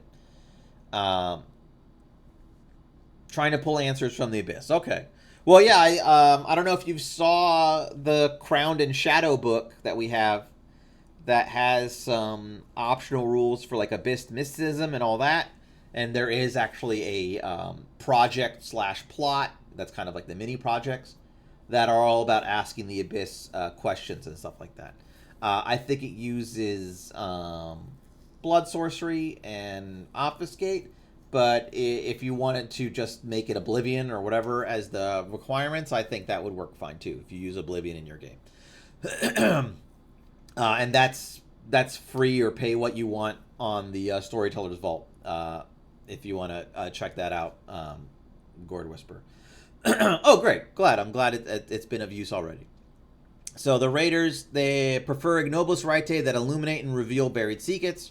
Most of these pack practice rituals and sermons that perfect their ability to crack ancient codes, decipher lost languages, or find passageways that have never been trod by mortals.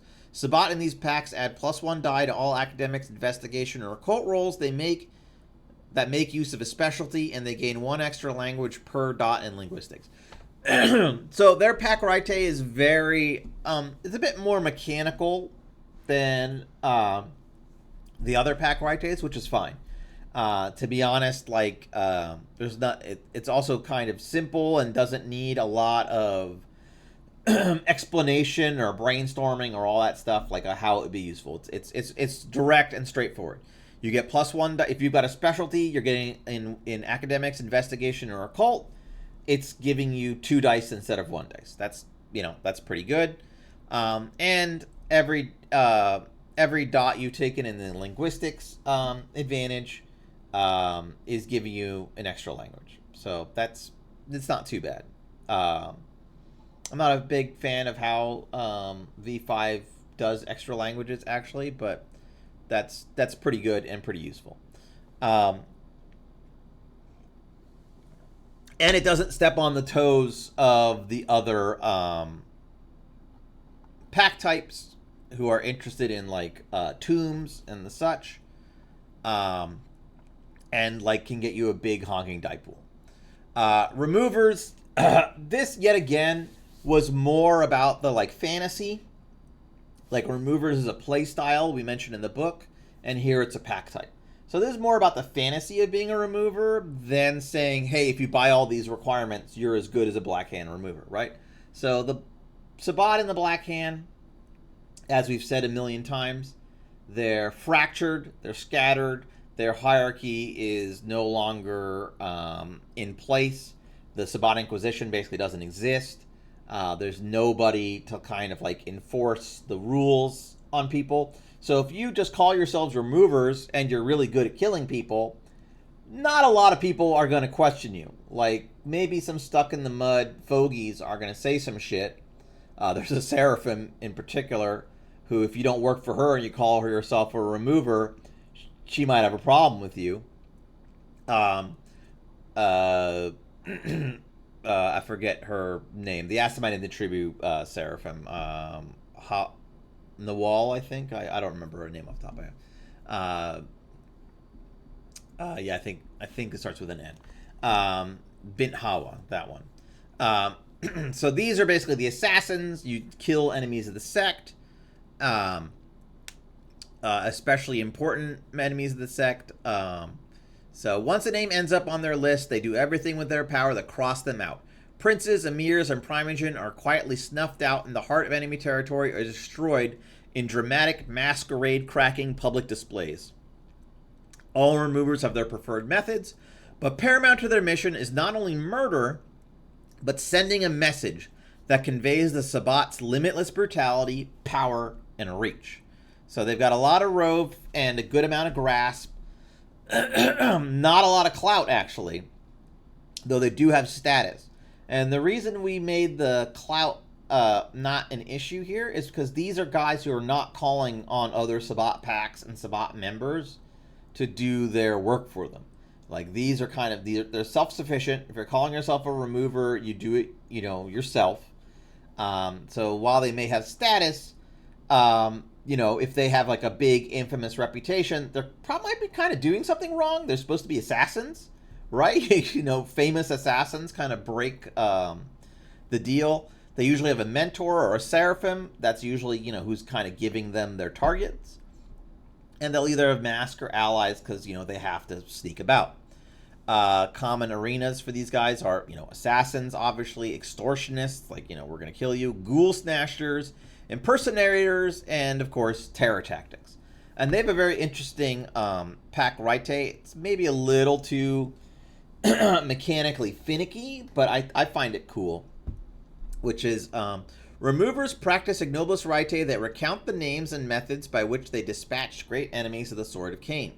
These packs treat the Portillion of any domain they operate within as if it was too lower. So they basically they know all the ways around, like Camarilla security measures and stuff like that. When searching for enemy havens in a domain with a Portillion of 0, this pack negates any bonuses gained from haven raiding when attempting to spot, penetrate, and surveil a vampire's resting place. So they're really good at killing you in your haven if you don't have, a shit ton of security. If your Portillion is 2 or lower, they basically treat it as 0, and even your haven defenses are basically useless against them. And then lastly, removers also reduce a domain's Portillion rating by 1 for the rest of the story whenever they successfully destroy a vampire within that domain with a status of 3 or higher. So not only do they ignore basically Portillion ratings of 2 or lower and get extra advantages if that reduces it to 0, basically, but they can actually reduce the effective Portillion of a domain by murdering high status vampires. So if they like murder a status 3 primogen and the Portillion of like a domain is of a domain is 3, it'll then become 2, and then basically by their rule set they treat it as 0, and havens in that domain area are fucked.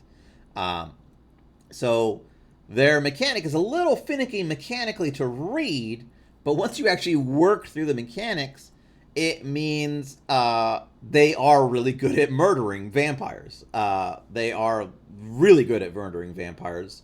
And as long as they're up to the task, your defenses are mostly going to be your defenses are mostly going to be useless. You're going to have to defend yourself when it comes right down to it. Yeah, yeah, yeah. The implications are awesome. It's a pretty nasty pack. Their requirements are pretty heavy. That's a lot. The big fat enemy flaw to take, and all the rest. And of course, you're taking on the name remover, which for me is more about the fantasy, the narrative, just like rogues in D&D who pick the assassin subclass. There's a certain play style, there's a certain fantasy they want to live out, and mechanics do their best to afford that while staying within the rules and trying to stay balanced. I'm not a stickler for game balance. Like, not everybody has to be the same, or whatever. But I don't want anything to be a clear cut above all the rest. So we're almost done with the pack types. Actually, we're burning through them. The ritualists are the next ones. My favorite one to kind of bring up. So they, yet again, I think one of the reasons I bring them up is they have an interesting Raite that's real easy. They have a really wide range that their arena can cover, and the requirements are very low. It's very easy to hit these requirements. If you just have 3 pack members, you can hit these requirements very easily. So these are the ones who are really interested in the Raite and the rituals and all the theological, metaphysical implications of Sabbat ethos and way of unlife, and beyond. And just so you don't think they're basically just like nerds who sit in the library and have nothing to do with the war, because everything has to do with the war. If you're pack type, there are no pack types that have no use in the war. Like, all the pack types are war, have a use in the war, and so for them is the Numinous Raite, these kind of like flawed rites, kind of cobbled together from the secrets of the antediluvians and Methuselahs that the Sabbat have been able to piece together. They're either lost Raite that have been rediscovered, or found in like tombs, or possibly, if you believe the Hakadah, from like the ruins of like structures in the Shadowlands, from like ancient temples, or like shattered tablets from Enoch or whatever. So these packs, the Ritualists guard ancient texts, keep Raite that have long fallen out of common practice, and they aid in the development of hidden numinous Raite that may hold the key to destroying or consuming the antediluvians. Their common arenas are evangelical Gnostists, implements, numinous Raite, traditional Raite, that kind of thing. And we talk about implements briefly, because since the Raite are your touchstones when you're on a path, the implements of those Raite, like the cup, like the chalice or the knife for creation rites, or maybe a shovel for creation rites. Or sorry, chalice or the knife for like a Vaulderie, a shovel maybe for a creation rite, perhaps like a tabard or cloth that's worn during like a binding or some other invocation, or maybe a fire dance. Who knows? Like, those implements are also important, and missing, losing, destroying those implements can have can get you stains. So ritualists who are like specialized in like the implements of the Raite could be pretty cool. Could be interesting. What you could do with that. So their Raite is all Canaanites in a ritualist pack gain the base dot in the Raite advantage, and no one numinous Raite of the pack's choice. So all the packmates individually get a free dot in Raite, which means that any of them could be the pack priest, obviously, and that any of them can lead a Raite. It's not a huge advantage, actually. That Raite dot is not a big deal. It's a bit of a speed bump, I'd say, to becoming a pack priest, but it is what it is. I wanted some mechanical roadblock in there for Sabbat vampires, to know how to do the Raite. Not to say that a non-Sabbat vampire can't get that advantage, but obviously they would have to, roleplay getting that advantage somehow. There would have to be story reasons for them to know the Raite. And of course, if they're not in the Sabbat, that Raite advantage would just sit there kind of useless. Um, and then the pack itself communally knows one Numinous Rite. So that's actually written on the pack sheet, and it says to look at page 67. And later we'll look at the Numinous Rite. In fact, I think the Rite might be after this. And then, unsurprisingly, these packs are often well versed in the most obscure Rite, and they gain a +2 die bonus on any roll to research, perform, or procure the required implements needed for a Rite. Their Noblest Rite often revolve around rote recitation of the history of the Oritis Rite and Sabbat lore. So, real easy pack Rite, and it gives you access to the Numinous Rite without having to spend like extra points. If you're interested in the Numinous Rite, as a story element, really. And as I said, the Numinous Rite are really written to be not underpowered, but flawed. Like, part of the point of the Numinous Rite is that you, as a group, as part of your story, could fix them, right? You could go out, you could have these Numinous Rite, you could use it, you could see its limitations, and then as part of the story, you're like, well, how do we fix this Rite so it's actually useful? How can we make it stronger so, we can actually use it against, the ancients? That kind of thing. Lastly, all right, so the last pack type is the Wanderers, which are basically the, super nomads. Like, this is like the nomads. These are the guys who are really good at going as far as possible and traveling the earth and whatnot. So they got a lot of rove and a little bit of grasp, and a touch of allies and resources, and the no haven flaw. All right, so they don't deal with that. They're traveling so much that they never put down any roots. Their common arenas are body smugglers, car dealers, lupine trackers, and mobile blood bankers.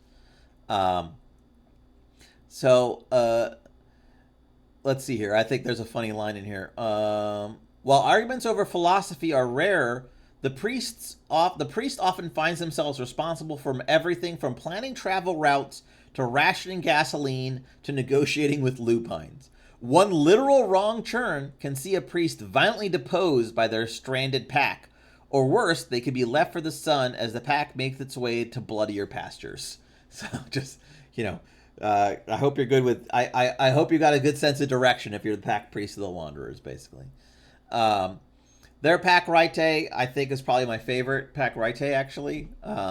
A common Noblest Rite among Wanderers is the theft of a cherry ride or a vehicle belonging to a high-profile enemy, such as a Camarilla Emir or an Anarch Baron. After securing such a trophy, the pack automatically succeeds on all attempts to find impromptu shelter or just-in-time survival gear for the rest of the story, or until the vehicle is lost or destroyed, whichever happens first. So they steal the prince's Corvette, or they steal the Toreador Primogen's red Hummer. Yes, it is very near dark. Exactly, it's very near dark. That's definitely where it originated from. And then basically, their luck turns on a dime. Like, suddenly they're with the cherry ride, nothing goes wrong with that for them when they're looking for shelter or need something or anything like that. Just at least for the rest of the story, or until the car gets smashed up. Somebody rips the engine block out of the hood with their hands.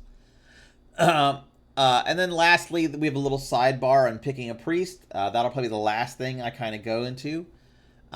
We talk about this a lot. We really wanted to hammer home that the priest is a really interesting role for a player. That is an incredible potential role-playing experience for a player. I know some storytellers run priests as NPCs. And, there's nothing wrong with that, but I would really recommend allowing a player to play the priest.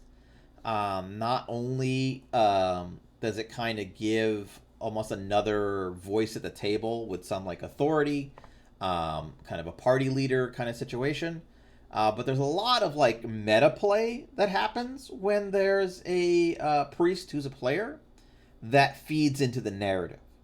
You kind of have to be careful about out of character, in character stuff a bit. But if the player is up to it and interested, it could be interesting. I'd say the one thing you have to be aware of um, when you have a PC as a pack priest is the potential for PvP can increase a bit, actually. Um, and that has to be discussed, basically.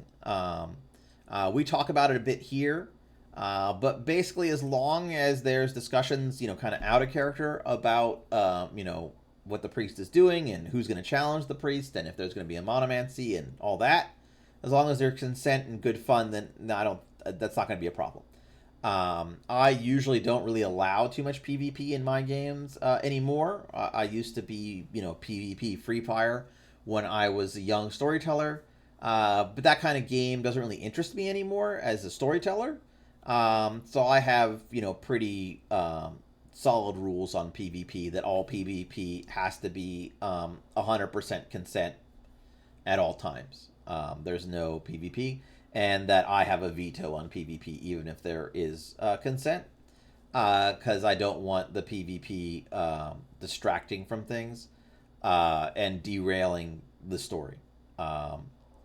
And I've never really seen too much PvP at my tables, but it can happen whenever there's like a authority role. Yeah, I think this priest in a sense can be a deputy role in a sense. Yeah, I agree with that, Gord. It can, and it's a lot of fun. I think it's a lot of fun, and it's a different role playing experience. I'm just going to read this sidebar about picking a priest because I think it is kind of important and plays into that. So, picking a priest. Who gets to play the priest is an important question that needs to be answered as a group as part of the pack creation process. This is a critical role, and priests are often called upon by the storyteller and other characters to advance plot and personal stories. How much power and respect the priest has in the pack should also be roughly hammered out. A weak or faltering priest could lead to a powerful story in the hands of a willing player, while packs with a lot of clout may have a powerful priest that claims the title of bishop or archbishop. So it's not bad to be a weak priest. It's not bad to not be a good priest, right? That could be an interesting story if that's the story you're trying to tell. And it can be an interesting story even if that's not the story you're trying to tell, if it goes there, right? How that priest basically gets replaced or how that priest improves all makes, for interesting stories, or sacrifices themselves possibly. It's all interesting story possibilities there.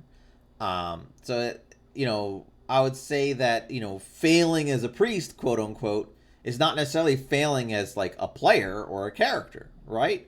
Like, failing as a priest could be an interesting story for that character, for that game. Players may decide on a priest based on who contributed the most dots to the pack, who has the most experience playing Sabbat, or even by a character's status. If consensus is impossible, the storyteller should have the players vote and then break any ties. An NPC priest is also a possible stopgap measure until a player character is ready to step up to the role.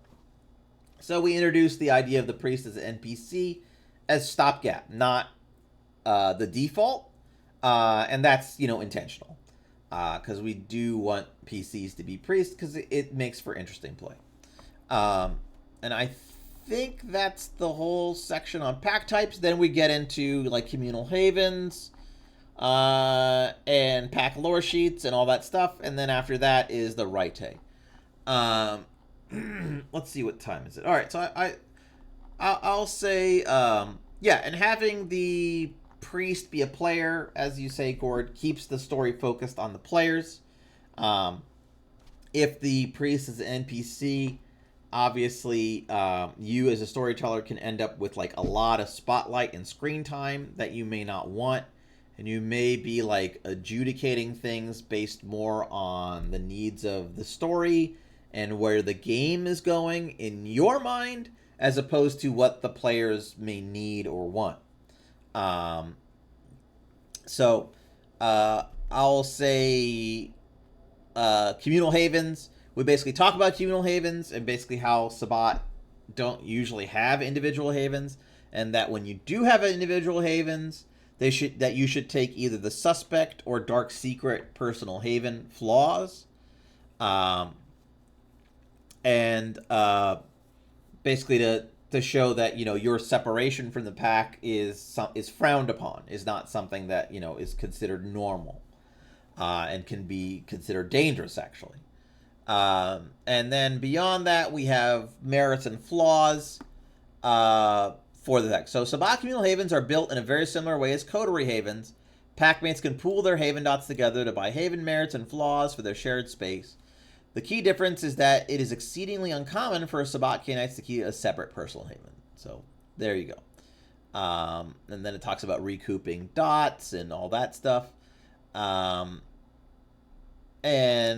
we have some new flaws.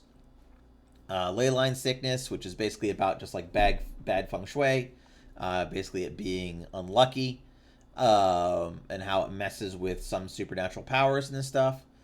And that it can be an accident-prone place and maybe not a good place to keep, a laboratory or chemicals or like dangerous magical experiments. Infested, which is basically like it's just overrun with like vermin, like maybe bed bugs or roaches or rats. Just a terrible place to bring mortals, and so on. Though you as vampires really don't experience too much of the negative consequences. But that your Haven retainers and herd might be like constantly getting malaria, because of your Haven being infested. And then finally Condemned, which is basically you live like in a condemned building. So this is a great way to get a lot of free points for your Haven. Of course, it also means that basically your Haven is like constantly threatened with destruction. So what are you saying there, Gord? In your Miami game, your first 4 sessions were dominated by the Haven having the Condemned flaw. Yeah. It was a boat. Oh no. That's great. That's fantastic. A Condemned boat home is hilarious, especially in Miami. That is extra funny.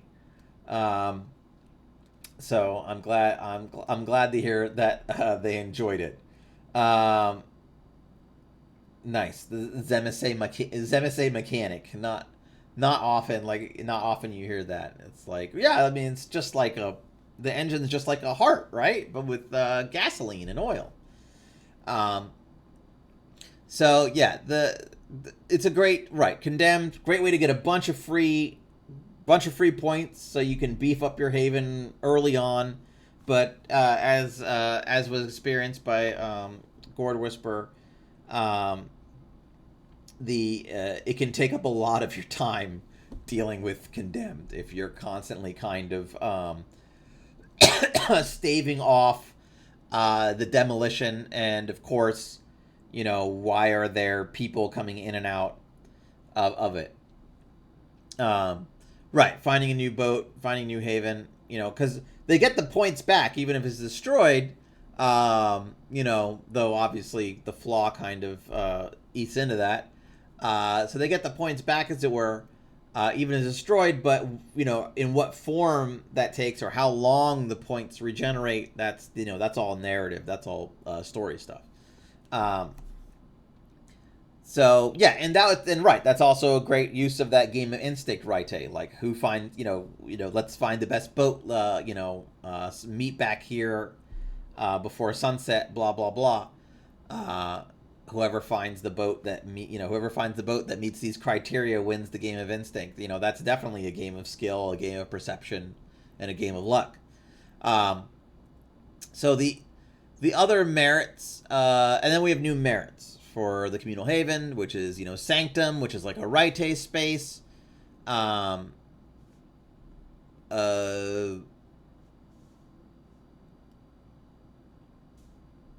that lets you basically perform like a kind of... So Sanctum basically is a specialized Rite space that lets you perform a specific Arcturus Rite, even if your pack priest is missing, you don't have the implements, or nobody has the right advantage, right? So you actually have a space where anybody can perform the right, even if nobody, kind of like knows the right. Like there's like maybe a book, and kind of the implements are there. Maybe a chalice that's kind of like or maybe like a stationary bowl that can't be moved with like a sharp edge, so that you can cut yourself right there. And like the words are like written in the bowl, and so like you can just do the Vaulderie right there without needing anybody there. It's kind of a very specialized merit.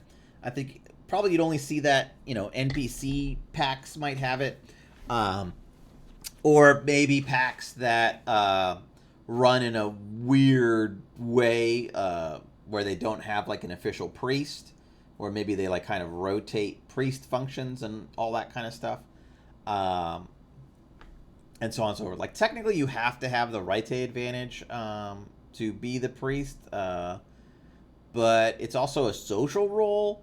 So someone could like call themselves the priest and be recognized as the priest by the pack, but have none of the mechanical benefits of being the priest if they don't have the right advantage. Like that would be possible. And with the Sanctum merit, you would actually be able to get away with it and still be able to perform, the important rites. Slaughterhouse, dedicated space for mortals to congregate. I was thinking kind of Blade here with the like blood sprinklers.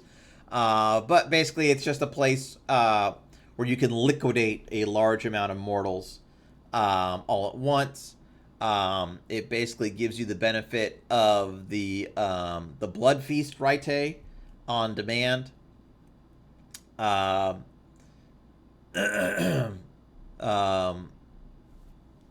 well, not on demand. I think you can do it once per story. So Blood Feast once per story without having, it's pretty useful. Yeah, Blade is inspiration for a lot of great vampire stuff. Bunker is basically kind of the armory merit from V5 core, but taken to kind of the Sabbat extreme, where the weapons are very like, it's like just, it's not hidden or anything like that. It's like big axes or swords and shotguns and like stakes and mallet. These weapons are usually open, mounted on walls, or laying around the pack's sleeping space. So basically, it kind of took the hidden armory merit from V5 core and just took out the hidden part and up the caliber of the weapons. The question room for interrogation. They have tools for interrogation. Soundproof room, often coupled with cell. When using violent interrogation, reduce the damage done to your captives by amount equal to the dots in this merit to a minimum of 1. All right, so pretty good for interrogations. Then the bunkhouse is basically so you can cram a whole bunch of people in your pack into the space. As some packs have dozen members more. So even for a Sabbat Haven, personal space and privacy are at a bare minimum. Each dot of this merit allows an additional Sabbat pack to rest within the Haven. Your pack dots in this merit can never exceed their base Haven dots plus 2. And then Kennel, you get the basically bloodhounds or guard dogs to guard the Haven, with a little bit of special rules in there. And how you get 2 of these animals will not stray from your pack's Haven. Dots in this merit cannot exceed your pack's base Haven dots. And then fail safe. When all else fails, sometimes the best defense against intruders is a few sticks of dynamite and a lot of prayers to Cain. Your Haven is rigged with explosives that can either be tripped by intruders or manually activated by a packmate or retainer willing to pull the pin and watch the shrapnel fly. These traps do a base 12 points of aggravated damage, -1 per meter from the center of detonation, and intervening walls also reduce this damage. This damage is superficial to vampires unless incendiary munitions are used, but even Sabbat are hesitant to rig their Havens with that kind of firepower. Each dot in this merit is 2 entrances or choke points rigged with an explosive charge that can be set to a tripwire or remotely detonated. This merit is often coupled with security systems. So, I mean, that's a pretty extreme one, but, it had to be in there Um, there's like a old movie. I think it's called like Conspiracy Theory or something like that. I think it's like shit like Mel Gibson or something like that, where he like runs out of his house and he like basically like pulls a string on his wall, and like the whole house like basically like starts to like light on fire through this like Rube Goldberg contraption that he set up. So I wasn't really thinking of that, but I was thinking of the fact that the Sabbat are pretty brutal, can be pretty extreme, and that if and obviously pretty foolhardy and brave. So if anybody was going to have a exploding haven, it would be them. Kind of the joke's on you situation. Lastly, before we conclude, just a little bit about pack lore sheets. Um, so the pack is the Sabbat's organizing principle. Many of the sex advantages come from this communal bond. Some Sabbat lore sheets can only be purchased by pooling advantages or pack dots. The most common of these are Seraphim lore sheets, though some packs dedicated to a specific Nodus text, rare philosophy, or even a heresy could have a pack lore sheet as well. While these lore sheets do not preclude a Sabbat vampire from having their own lore sheet, a pack can only have one pack lore sheet. These lore sheets are tagged as Sabbat pack only or Seraphim Sabbat pack lore sheet only. Since a pack can only have one such lore sheet, it is chosen by group consensus, and the player playing the priest, there we go, the priest again, should do their best to help the group decide on a lore sheet that all pack mates can support or benefit from. It's also important to note that taking a lore sheet doesn't necessarily mean the pack supports the subject of the lore sheet. A pack who opposes a Seraphim could take levels in their lore sheet to mark their infiltration of the host or personal vendetta against them. New lore sheets start on page 114. Actually, that's no longer true. The new lore sheets do long. I don't. Actually, no, that is still true. Never mind. New lore sheets still start on 114. I put all the new stuff after the book ended originally. So then there's some rules about leaving packs and changing packs.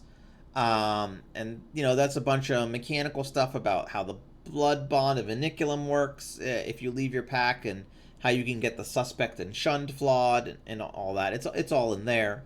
Um, uh, so um, I guess there's the one exception to the rule of the pack is if a Sabbat Canine has 4 or more dots of status within the sect. As long as these vampires maintain their status, they cannot gain status flaws solely because they no longer run with a pack. These Canaanites often take on roles as political or spiritual advisors, such as Priscus or Cathari Perfecti. Only a few Seraphim run without a pack, and the nature of their status within the Sabbat can be fickle as their fortune and glory fade. So there's like a little bit of exception for being packless.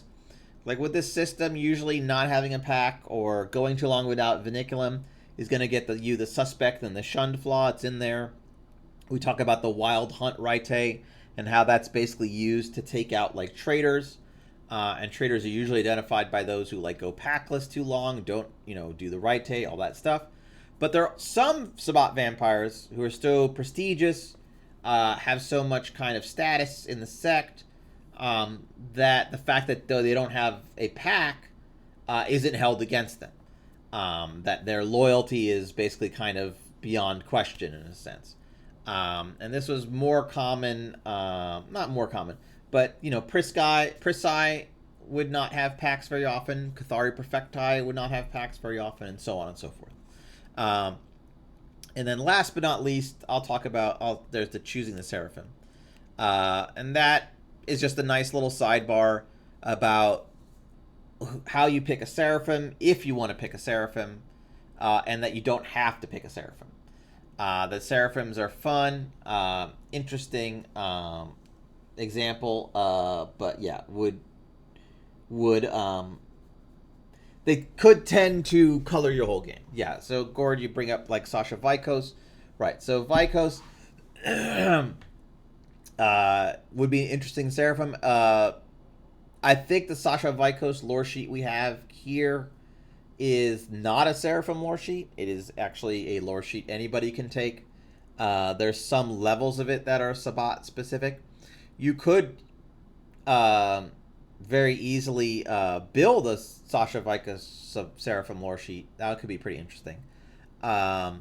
Oh, for not having a pack. Yes, that's correct, Gord. Very good point. Yeah, so Sasha Vikos has so much status, status 4 or 5 probably. I'd say probably status 5, right? That would be a good example of a status 5 vampire. Of a easy status 5 vampire. Would be status Sasha Vikos. Everybody knows their name, in and out of the Sabbat even. And the fact that they don't have a pack, I'm not quite sure if they do or don't have a pack, but traditionally they're written as kind of packless, is not held against them. Like, they're not going to get the suspect flaw, and they're never going to get the shun flaw just because they don't have a pack. It's probably assumed that they take the vinculum, they do the Vaulderie regularly with, as they travel. That's probably assumed, because they're so, loyal to the sect. The fact that they don't actually maintain a pack, that's not going to hurt them at all. While everybody with Sabbat status 3 or lower, they're going to have to maintain a pack or hit the or take the status flaws. And as we talk about with the Seraphim, not all Seraphim have a lot of status. Mostly they do. So not all Seraphim are going to be status 4 vampires or whatever. Some of them will, some of them won't be. They're basically just vampires who have accrued a cult of personality around them. Some of them might be kind of infamous, might have kind of a bad reputation in the Sabbat. And that's okay. They're really about the fact that they have kind of a loyal cult around them that follows them. That there are Sabbat packs who follow them. Not necessarily that they're respected amongst all Sabbat members universally. Quite the opposite, actually. Some people hate different Seraphim. Some people are scared about certain different Seraphim becoming the regent, right? You might, one of the Seraphim is a Thin Blood, right? Do you want him becoming? Do you think that guy has status 4? Probably not.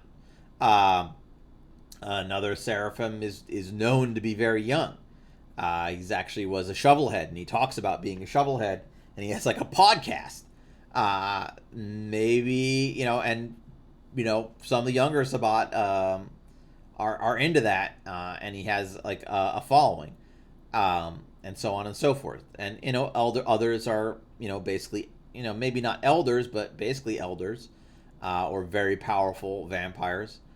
So it's basically a mixed bag, and it's really what you want your story experience to be when you choose a Seraphim, because you're basically asking for the storyteller to involve a powerful, unique NPC into the game in some way, either to oppose you or to help you, or in some sense to illuminate or explore the world of darkness with them as a point of view or counterpoint. So using a Seraphim is, that is definitely a choice you should make as a group. I think the priest would have to chime in there and kind of help guide the group, and so on. And it's not just about who has the coolest lore sheet. Some of the Seraphim have very cool lore sheet powers. That's true. Some of the Seraphim have kind of, not generic, but not, pretty specialized lore sheet powers that not everybody's going to be interested in, but that some packs might, really find to be super cool. So I guess that's it for now. We're streaming for a couple hours here, 2 hours. That's great. I'm glad I could jump on board and chat with everybody. Next time, we'll talk about the Raite, how we wrote them and all that. This was actually, the Raite section was actually a lot of fun. Yeah, I'm excited for the Raite too, Gord Whisperer. I think it'll be a lot of fun. I wrote all the Raite for the official V5 Sabbat book, the whole section there. And I rough draft proposed mechanics for them, though we never really got into the writing stage. And I actually went back to my notes for what I was proposing for the official V5 book, and I made sure to write completely new mechanics for this book so that I wouldn't, redo my work or anything like that or do any repeat stuff. And I'm glad I did that because I look back at some of those notes and stuff for some of the Raite, especially Vaulderie, um, and a few others, and I much prefer what I wrote here. They're very well integrated with the path mechanics, which I wrote for this book, and everything else. And the way Vinculum works, I think the Raite are a really interesting section to go through, even before we get to the Numinous Raite, because mechanically, I'm just patting myself on the back here, but not just myself, my co-authors as well, Rachel E. Judge and Saskia Liddick. I think we did an incredible job making these Raite mechanically pretty seamless. I'm sure there's flaws and errors in there that I haven't spotted. I'm sure someone will maybe I'll find them as we go through it and talk about them. And if people ask questions, we can see the flaws. But as far as I've seen in play, they've been fantastic. I've been very happy with the way they work. And I hope that's been everybody else's experience as well. So next time, the Raite, thanks for hanging out, everybody. And thanks for all the questions and comments, Gord. I appreciate it. And I'll see you guys next time, tomorrow morning. Well, maybe not not morning, but, tomorrow. All right. Praise Cain. May the bonds never be reformed.